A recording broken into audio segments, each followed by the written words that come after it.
జగన్మోహన్ రెడ్డి ఏది కూడా ఒక ప్రజలు హర్షించేటువంటి మాట ఏ రోజు కూడా మాట్లాడలేదు. మాట్లాడే ప్రతి మాట వెనక ఒక దురుద్దేశం విషయమే ఉండదు. పేదలపై కక్ష ఎందుకు అనేది పేదలు చెప్పేశారు జగన్మోహన్ రెడ్డికి. జగన్మోహన్ రెడ్డి మా మీద కక్ష పెంచుకున్నావు నువ్వు అని చెప్పేసి, అందుకనే వాళ్ళు తీర్పు కూడా ఇవ్వటం జరిగింది. తెలుగుదేశం కూటమి ప్రభుత్వం కానీ తెలుగుదేశం పార్టీ కానీ ఎప్పుడు కూడా పేదల గురించే ఆలోచించింది.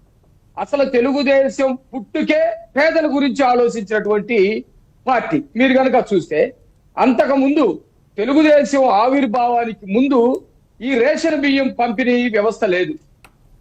తెలుగుదేశం పార్టీ ఆవిర్భావానికి ముందు ఇళ్ల స్థలాలు ఏదైతే ఇల్లు అని ఇచ్చారో అవి 4 బొంగులు తాటాకులుగా ఇచ్చేవాళ్ళు. పక్కా గృహాల యొక్క పథకం తీసుకొచ్చింది తెలుగుదేశం. పేదల గురించి ఆలోచించబట్టే 6 కాలం కష్టపడి వయసు అయిపోయిన తర్వాత ట్యాక్సీలు కట్టిన వాళ్ళకైతే డబ్బులు ఉంటున్నాయి కానీ పేదవాడికి డబ్బు లేక వాడు ఆకలితోటి అలమటిస్తూ బాధపడతా ఉన్నాడు, చచ్చిపోతా ఉన్నాడని పెన్షన్ పథకాన్ని తీసుకొచ్చింది తెలుగుదేశం పార్టీ.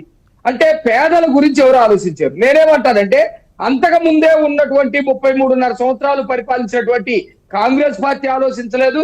ఆ తర్వాత దాని వారసులు అని చెప్పుకొని వాళ్ళ నాన్న నేను దానిలోనే పుట్టాను దానిలోనే చేస్తానని చెప్పినటువంటి రాజశేఖర్ రెడ్డి కానీ, రాజశేఖర్ రెడ్డికి వారసుడని చెప్పుకున్నటువంటి జగన్ రెడ్డి కానీ ఈ పేదల గురించి ఎప్పుడైనా ఆలోచించారా? అసలు జగన్మోహన్ రెడ్డి ఆ మాట మాట్లాడటానికి అర్హుడు కాదు అంటున్నా.